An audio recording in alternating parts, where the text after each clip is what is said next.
একে কি বলে ধর্মের কল বাতাসে নড়ে। কংগ্রেস সাংসদ রাহুল গান্ধীর সাংসদ পদ খারিজ হতেই আরএসএস বিজেপি একেবারে খুশিতে ডগমগ, যেন মনে করলো যে কংগ্রেসকে একেবারে এবারে বিপর্যস্ত করে ফেলবে তারা।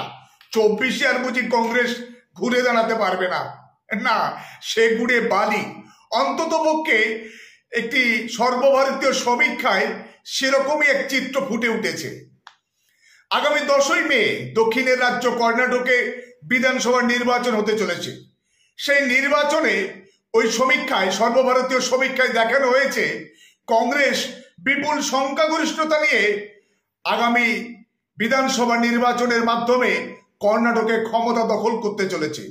সেখানে জাতীয় কংগ্রেস, ইন্ডিয়ান ন্যাশনাল কংগ্রেস 115 থেকে 127টা আসন পেতে চলেছে 224 আসন বিশিষ্ট কর্ণাটক বিধানসভায়। এবং সেখানে এই মুহূর্তে শাসক দল বিজেপি সেখানে মাত্র 68 থেকে সর্বোচ্চ 80টা আসন পেতে পারে বলে সেই সমীক্ষায় বলা হয়েছে। আসলে আকণ্ঠ দুর্নীতিতে নিমজ্জ এবং একটা সাম্প্রদায়িক বিভেদকামী শক্তি আরএসএসের রাজনৈতিক শাখা বিজেপি গত বিধানসভা নির্বাচনে তারা কংগ্রেস এবং জনতা দল সেকুলার কাছে পর্যুদস্ত হওয়ার পরেও ঘোড়া কেনা বেচা করে পেছনের দরজা দিয়ে জবরদস্তিভাবে ক্ষমতা দখল করেছিল। কর্ণাটকের মানুষ সেটা ভালোভাবে মেনে নেয়নি। তাই তারা এই 2023-এর বিধানসভায় বিজেপিকে উচিত শিক্ষা দিতে তারা বদ্ধপরিকর।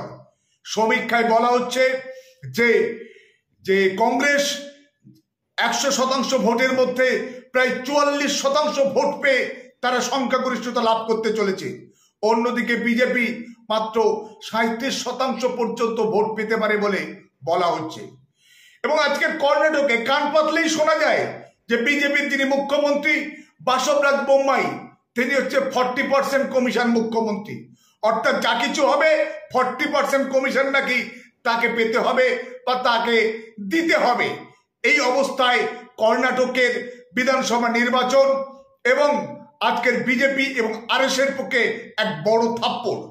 কংগ্রেসের এই উত্থানের পেছনে বলাই বাহুল্য যে রাজীব গান্ধী প্রায় 4.5 মাস অধিক সময় ধরে যে ভারত জোড়ো যাত্রা, কন্যাকুমারী থেকে কাশ্মীর পর্যন্ত রাহুল গান্ধী যে জনজোয়ার সৃষ্টি হয়েছে, যে আলোড়ন সৃষ্টি হয়েছে আরএসএস বিজেপির, যে ভারতকে পিছিয়ে দেওয়ার ক্ষেত্রে ভারতের যে অখণ্ডতা, ভারতবর্ষের যে বৈচিত্র্যের মধ্যে ঐক্যের যে সংস্কৃতি, সেটাকে মিটিয়ে দেওয়ার যেটা প্রচেষ্টা, সংখ্যালঘুদের উপরে নিপীড়ন, নির্যাতন দেশব্যাপী, এই সমস্ত কিছুর জবাব কর্ণাটকের মানুষ আগামী 10ই মে বিধানসভা নির্বাচনে দেবে বলে আমরা মনে করছি।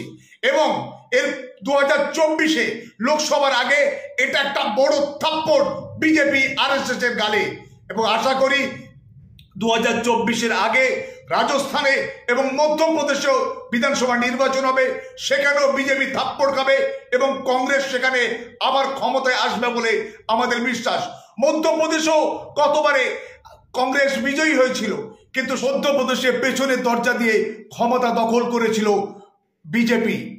এবং আশা করা যায় যে 2024-এ এই সাম্প্রদায়িক ফ্যাসিস্ট শক্তি, মানবতা বিরোধী শক্তি, তাদেরকে ভারতবর্ষের মানুষ ক্ষমতা থেকে অপসারণ করে কংগ্রেসের নেতৃত্বে, রাহুল গান্ধীর নেতৃত্বে নতুন ভারত গড়ার শপথ এবং স্বপ্ন নিয়ে একটা অসাম্প্রদায়িক একটি শক্তি, একটি জোট শক্তি তারা ক্ষমতা দখল করবে, এই আশা রাখে ভারতবর্ষের সমস্ত শুভবুদ্ধি সম্পন্ন মানুষ।